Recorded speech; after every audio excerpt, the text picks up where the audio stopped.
Hi, Gary here again, November 11th, and just want to say hi to all of our veterans out there on Remembrance Day. Hope you're having a great day. And I got a couple of little projects done today. One was finished off the water overflow tanks, and the other one was I had to make a little extension for the levers for the fire bottles. So they're mounted differently than they were originally, and the levers were kind of interfering with one of the vertical tubes on the frame, so I had to make a little tiny extension for them. So with that, I'll flip the camera around and give you a little show and tell. So this is how the overflow works. The block is like half full of water. This is like a normal rad cap. And then when it gets up to temperature and the pressure gets up, it'll come out this line here, and it goes along the frame. That line goes along the bottom of the frame rail in behind there. And then it pops out on the other side of the tin work, and it rests in those little clips on the tin work. So this makes it really easy to take the tin work off. You just gotta pop these out of the clips, and it just holds it in place. And it goes on the inside of the frame again, and then it comes out the back here, down below. Comes up. It's pretty busy back here. Comes up, and you can kind of see it there. And it's connected to the bottom side of this one tank. It'll fill that tank first of all, and then, whoops, there we go. When it gets to the top, it'll go in the crossover tube over to the secondary tank here.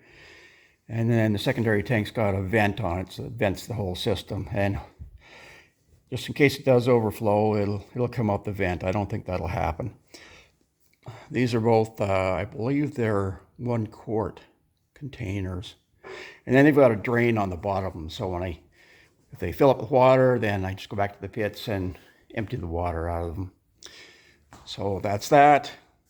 People ask me, what do I watch in the shop when I'm working on the car? Well, naturally, watch drag racing. Myers got his car off the starting line, huh? Neither one of them's going to get the top spot, but that's the best side-by-side run we've seen so far. 5:48, only 220 miles. From our local track. Get some pretty decent cars up here. So back, over on this side, there's 2 of these, one on each side. It's a little aluminum lever that's connected to the cable here, and that goes to the lever that's inside the car that activates the bottles.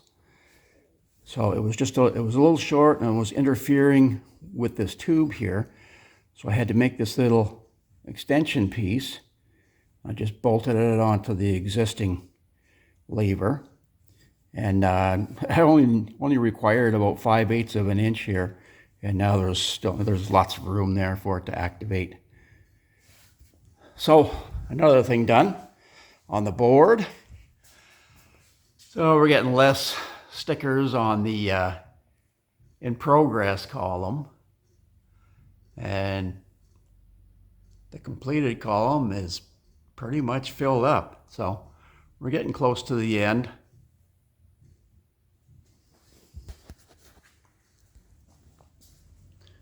So that's about it for today.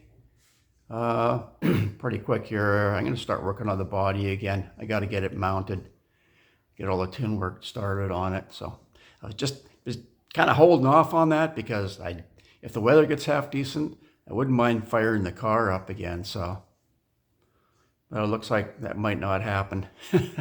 So whatever, what happens, happens. And we'll just slowly keep plugging along with this thing. We'll catch you next time.